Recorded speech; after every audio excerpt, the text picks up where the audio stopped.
फिर भी हमारी एफआईआर नहीं लिखी जाती है, बस हमारी एप्लीकेशन ली जाती है और एप्लीकेशन को अटैच्ड करके उसमें मोहर लगा के दे दी जाती है कि हम तुम्हें आश्वासन देते हैं कि हम तुम्हारी एफआईआर लिखेंगे। भाई ये सब चीजें योगी सरकार, फिरोजाबाद खैरगढ़ थाने की बात है। इतना क्या पैसा बड़ा हो गया कि इंसान की डेथ होने के बाद भी तुम खुद मौके वारदात पे वो इंस्पेक्टर वहां पहुंचा है, उसने फांसी से खुद उतारा है, गेट लॉक नहीं है। अगर कोई सुसाइड करता है, मैं सुसाइड करूंगा, मेरे घर वाले मेरे को बचा ना लें, इसलिए मैं गेट को लॉक करूंगा अंदर से। जय श्री राम गाइज। तो गाइज आप लोग ये सोच रहे होंगे कि पारस भाई बोलते हैं डेली वीडियो डालूंगा, फिर उसके बाद 2 दिन वीडियो डालते हैं, तीसरे दिन फिर गायब हो जाते हैं। तो भाई मेरे साथ कुछ दुविधाएं ऐसी होती हैं कि होना पड़ता है। इस बार तो भाई बहुत ज़्यादा संकट आ गया तुम्हारे भाई पे।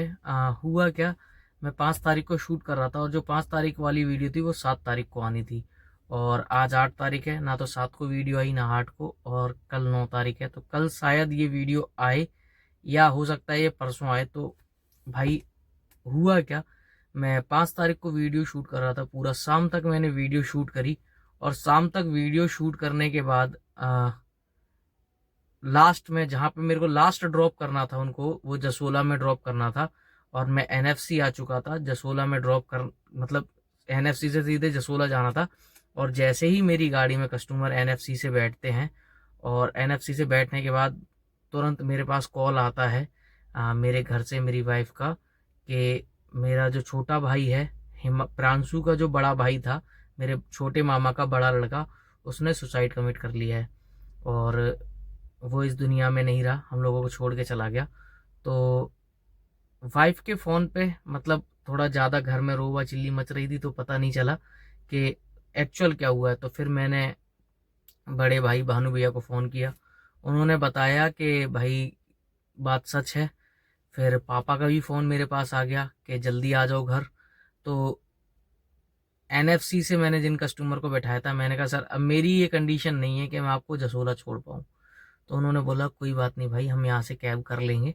फिर वहाँ से मैं घर आया, घर आके मम्मी पापा भानु भैया और सबके साथ हम 2 गाड़ियाँ लेके, प्रांशु अपनी गाड़ी में मम्मी पापा को लेके और सबको लेके, मैं भानु भैया और भी जो अपने आस पड़ोस के जो मतलब जो रास्ते वाले रिश्तेदार थे उन सबको लेते हुए हम पहुँचे घर पे। तो आ, जो भाई का जो डेथ करने का जो कारण था, मतलब सुसाइड करने का जो कारण था, वो एक्चुअल में भाई घर का कलेश। और घर का कलेश मतलब मम्मी पापा की तरफ से नहीं, सिर्फ वाइफ की तरफ से होने वाला कलेश था। वाइफ की तरफ से होने वाला कलेश था। तो भाई जितने भी लोग अगर ये वीडियो देख रहे हैं, तो भाई देखो, बहुत प्यार से रहो यार, मिलजुल के। जिंदगी एक बार चली जाती है, कोई भी बंदा एक बार चला जाता है वो दोबारा लौट के नहीं आता है।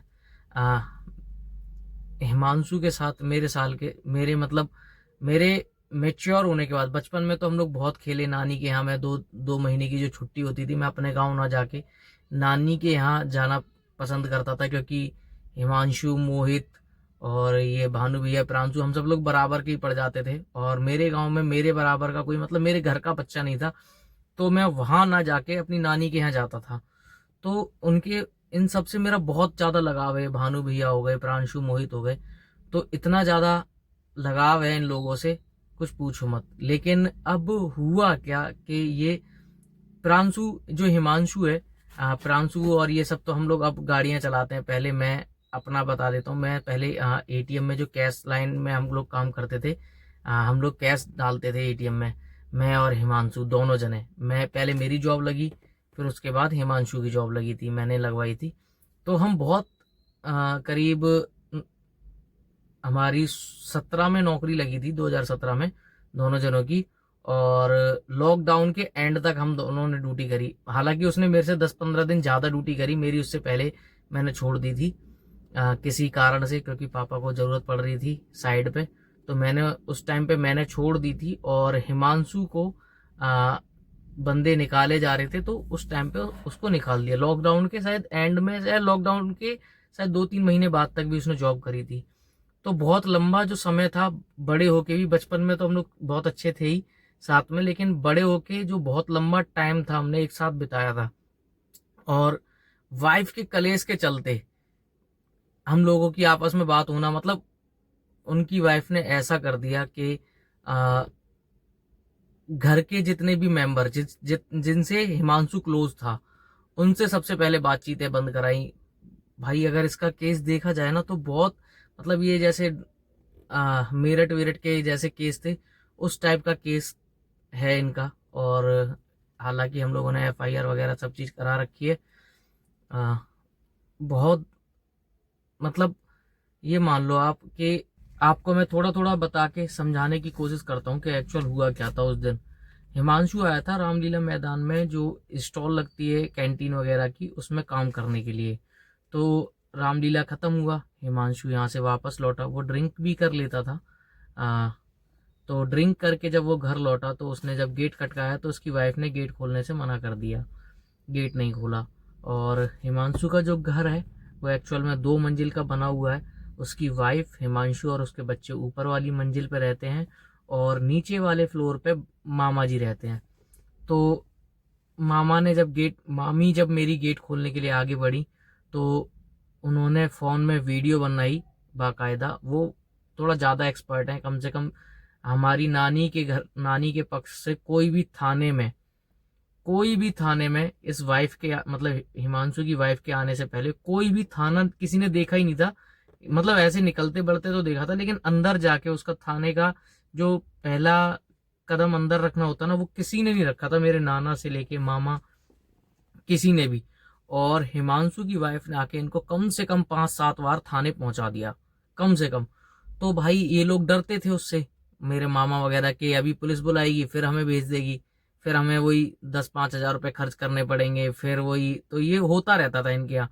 तो ये लोग डरते थे इससे, इनकी वाइफ से। तो जैसे ही उसकी वाइफ ने बोला अगर किसी ने गेट खोला तो देख लेना, तुम लोग मेरे को पिटवाने के लिए गेट खोल रहे हो, और ऐसे करके वीडियो बना लेती थी वो, फोन पे हर एक चीज की वीडियो बना लेती थी।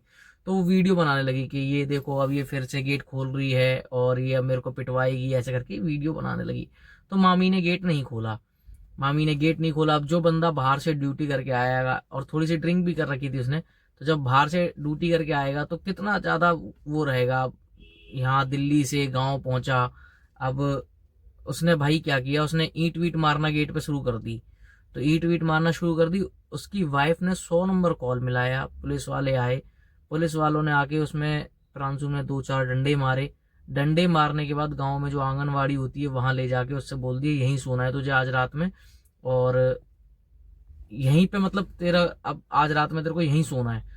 तो भाई उस बंदे ने ये बोला ठीक है, मतलब पुलिस वालों के सामने तो क्या ही बोलता। और जब ड्रिंक करी हुई थी तो उसने क्या किया, पुलिस वालों के सामने तो कुछ नहीं बोला। वहां से अपना, जैसी पुलिस गई, पुलिस जाते ही वो दोबारा घर आया। दोबारा घर आके फिर उसने वही गेट पे वही दोबारा डंडे वंडे मारना शुरू करे, और 1-2 पत्थर दूसरी मंजिल पे फेंके। दूसरी मंजिल पे कांच का गेट लगा हुआ था, उसका कांच टूट गया। तो उसकी वाइफ ने कुछ मतलब, फिर मामी ने आके अपने जोश में गेट खोल दिया।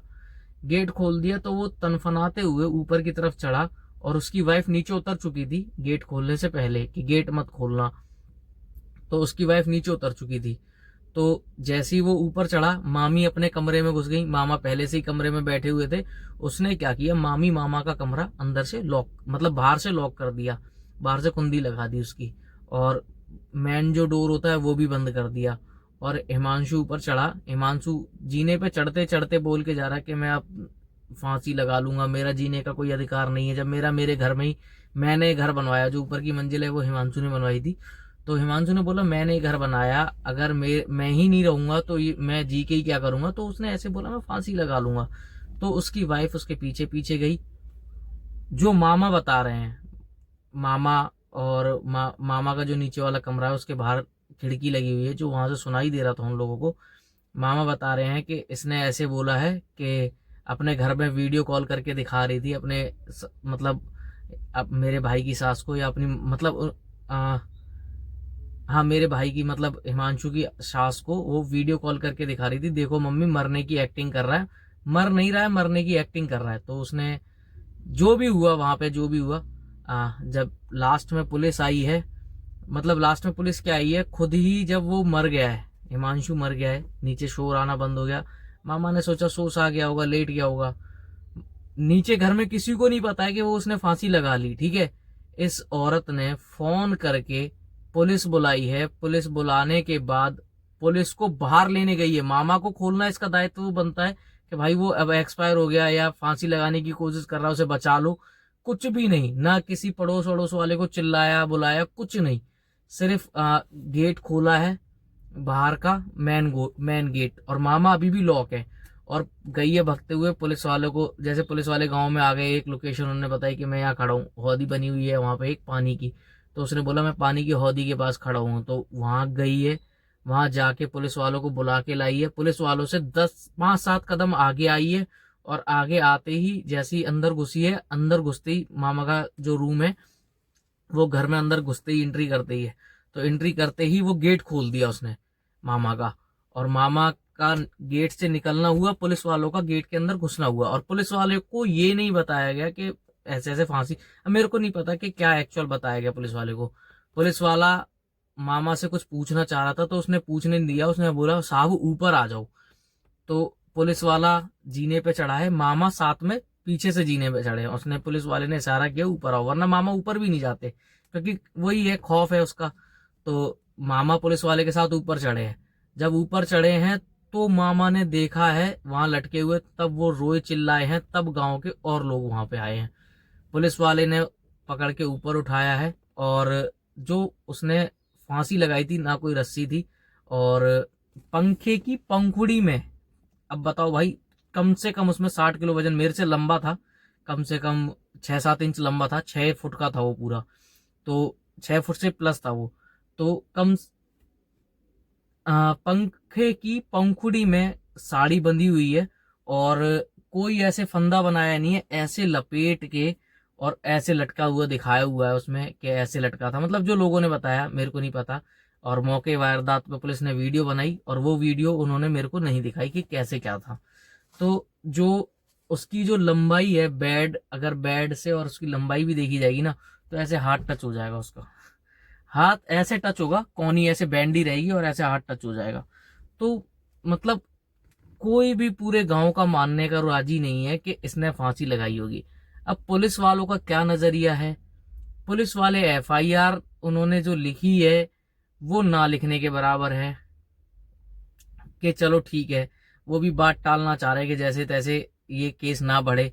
पता नहीं क्यों लोग ये कह रहे हैं कि लड़की वाले पक्ष से वहां पहले जाके पैसे खिलाए गए हैं। हालांकि हम लोगों ने भी थोड़ा सा प्रेशर करके, नेता नगरी थोड़ी सी लगा के, बहुत 3 दिन बाद आज हमारी एफआईआर लिखी गई है। 5 तारीख को उसने फांसी लगाई, और आज एफआईआर आज के दिन लिखी गई है। मेरे पास अभी एफआईआर की कॉपी आई है। बहुत मुश्किल से तो हमने जब पोस्टमार्टम करा के, क्योंकि हम लोग जब पहुंचे थे तो लास्ट तो वैसे ही वहां पे पहुंच चुकी थी, हिमांशु की डेड बॉडी जो थी इसमें पोस्टमार्टम हाउस में, पोस्टमार्टम हाउस फिरोजाबाद से भाई पोस्टमार्टम करा के जब हम पुलिस चौकी पहुंच गए हैं, पुलिस चौकी पहुंचने के बाद हमने जब हंगामा किया है कि हम ये बॉडी जब लगाएंगे ले जाके, जब आप हमारी एफआईआर लिखोगे। फिर भी हमारी एफआईआर नहीं लिखी जाती है, बस हमारी एप्लीकेशन ली जाती है, और एप्लीकेशन को अटैच्ड करके उसमें मोहर लगा के दे दी जाती है कि हम तुम्हें आश्वासन देते हैं कि हम तुम्हारी एफआईआर लिखेंगे। भाई ये सब चीजें योगी सरकार फिरोजाबाद खैरगढ़ थाने की बात है, बताओ क्या बताऊं भाई। इतना इतना क्या पैसा बड़ा हो गया कि इंसान की डेथ होने के बाद भी तुम खुद मौके वारदात पे, वो इंस्पेक्टर वहां पहुंचा है, उसने फांसी से खुद उतारा है, गेट लॉक नहीं है। अगर कोई सुसाइड करता है, मैं सुसाइड करूंगा, मेरे घर वाले मेरे को बचा ना लें, इसलिए मैं गेट को लॉक करूंगा अंदर से, उसका बंदे का गेट भी लॉक नहीं है भाई। अब आप बताओ इसको क्या कहोगे।